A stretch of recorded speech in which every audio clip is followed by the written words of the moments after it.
jërë ngeen jëf mbokk ak xarit yi safoo di seetaan Actu Plus 221 voilà comme niñ koy defee déglu ngeen kaddu yi nga xamante ne ji moom Dame Mbodj daal dina koy yëkkati moom mi nga xamante ne moom lañ dénk wàllum SOGIP fële ca Diamniadio moom nag Dame Mbodj génn na def benn déclaration leeral li nga xamante ne ji moom la sénégalais yi doon waxtaanee muy rek coow li nga xamante ne ji jëmoon na ci seeraayu billet yi nga xamante ne dañ ko yóbbu de 1000 francs à 3000 francs donc loolu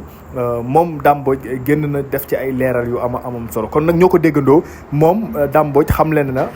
lii nga xamante ne ji moo di yokkute billet yi moom yoonam nekku ci moom stade bi la gérer structure bi maanaam luyee ko ñi mu ko war a luyee nag ñoom ñooy jaay seen i billets ñoom ñooy yokk ñoom ñooy wàññi kon moom mi nga xamante ne Dame Mbodj génn na def ay éclaircissement ñun ñëpp dégg nañ ko. kon nag moom mi la di Dame Mbodj gannaaw bi mu génnee def déclaration moom il a dégagé toutes ses responsabilités leeralal nañu bu baax a baax ne moom daal dinay def li ko war ndax moom luyee stade bi la am ak gérer li nga xamante ne moo di structure bi pour que mu nekk ci dans de très bonnes conditions waaye lii nga xamante ne rek moo di wàllum jaay billet loolu moom yoonam nekku ci donc kiy jaay billet mooy ñi nga xamante ne ji ñoo luyee stade bi muy waa fédération sénégalaise de foot ñoom ñooy jaay ñooy yokk ñooy wàññi donc bu fekkee ne am na yokkute moom Dame Mbodj moom yoonam nekku ci ak ñi nga xamante ne ji moom moo leen jiite donc ñiy wax nag ci wàllum yokkute billet yi seeraay bi donc pourquoi ñu yóbbu ko de 1000 francs à 3000 francs donc là nee nañu adressé wu directement à la fédération sénégalaise de foot te moom sax dem na ba def ay révélation ndax moom mu ngi xamle ne gannaaw ñaari match yi nga xamante ne ji rek jàll na muy le match contre le Soudan ak l'autre match nekk na benn dette ba nga xamante ne ji moom fayaguñ ko waa SOGIP donc moom stade bi dañ ko war a louer balaa ñuy football te nag andi na ay leeral andi na ay éclaircissement ci prochain match bi nga xamante ne ji moo war a am incha allah le 14. ñu leen di bàyyi rek ngeen déglu kaddu yi nga xamante ne ji moom Dame Mbodj yëkkati na ko ci point de presse bi nga xamante ne doon na ko amal ak taskatu xibaar yi. il faut ñu leeral ni ñun amul benn xaalis boo xam ne yokk nañ ko ci liñ leen doon loué stade bi loolu am na solo pour ñu leeral ko leeraloon naa ko sànq dama koy leeralaat amul benn dërëm bu yokk ci liñ leen ko doon loué loolu am na solo pour ma leeral ko beneen bi ma bëgg a leeral mooy que wax ni liñ leen wax ne nan fay avant ñuy jouer seen prochain match moom moo tax peut-être ñu yokk loolu taxawul. pourquoi parce que liñ ñu ameel bu yàgg lañ ñu ko ameel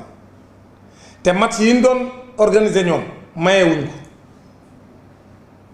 loolu dama bëgg mu leer fédération sénégalaise mayewul ay match ku fa dem seetaani da ngay fay kon wax boobu mënatu la taxaw ku fa dem seetaani match da ngay fay kon nag ñun li ñu wax mooy ñun lebalewuñu waxuñu tamit ni ñun au contraire mën nañu wax sax lebal nañ leen parce que loolu mooy situation bi c'est-à-dire que ñun dañ leen bàyyi ñu football suñu stade te fay ñu leen ñu war a fay kon ñun kenn mënuñu tuumaal ni ñun ñoo teg benn situation bu tax ay billets yokk parce que billets yokk ñun suñu yoon nekku ci parce que ñoom ñoo xam ne tax ñu yokk ñun xamuñu mais ñun daal la ñu xam nga xam ne ñun moo ñu concerné mooy ñun yokkuñu billets yi ñun yokkuñu liñ leen koy loué ñun billets yi ñoom ñoo koy jaay parce que ñoom ñoo moom seen événement waaye ñun tamit liñ leen di loué stade bi li ma fi fekk man biñ ma nommé DG dara soppiwu ma bëgg naa nag ñu toog waxtaane soit ñu ànd organiser ko ku ci nekk am loo andi kenn du joxe dara mais ku ci ne andi sa expérience andi sa kii ñu toog waxtaane stratégie yépp su fekkente ne am na loo xam ne war nañ ko ci def ay charge pour waajal ko ñu waajal ko ensemble mais ñoom du ñu fay dara bu boobaa dañuy dem organiser ko ku ci nekk loo ci am nga jël ñun d'accord nañ ko ñu séddoo maanaam ñu liggéey séddoo ñun d'accord nañ mais ñoom ñoo ci des waxaguñ ñu ndax d'accord nañ wala d'accorduñ nag waaye ñun daal ñun pare nañ ñun mën nañoo def ni léegi bu ñu bëggee ñu ñëw toog organiser ndoo match bu mu mën a doon match yu ndaw yi comme yu mag yi ñun pare nañ bu ko defee ku ci nekk bu ñu jàllee comme ñun ñooy ànd organiser ko ñu séddoo lu ñu d'accord maintenant nag léegi